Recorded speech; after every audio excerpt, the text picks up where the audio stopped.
2 o'clock. I think we're going to go ahead and get started with our webinar.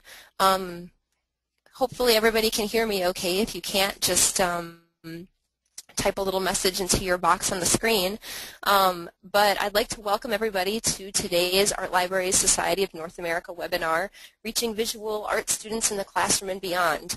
My name is Heather Coatmans, and on behalf of the Professional Development Education Subcommittee, I thank you for joining us today. I will be moderating our session, and also joining us today is Sarah Falls, the Chair of the Professional Development Committee. She's with us today as our Q&A guru and software expert. Before we get started, I'd like to provide a quick overview of today's session and also invite you to participate. The webinar will last 1 hour. And we have 2 speakers today. Each presentation will be followed by a short question and answer period, and at the very end of the session we'll have additional discussion about both presentations if time remains. So everybody who's participating today should have a questions panel on the right-hand side of their screen in the webinar panel there.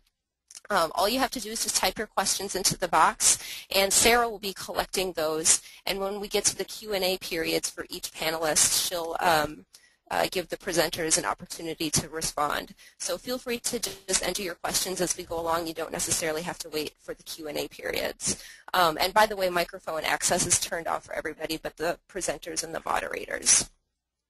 So if that seems pretty clear to everybody, I think we'll just go ahead and introduce our speakers today. Today we've got 2 speakers, Ellen Petrates and Peter Blank.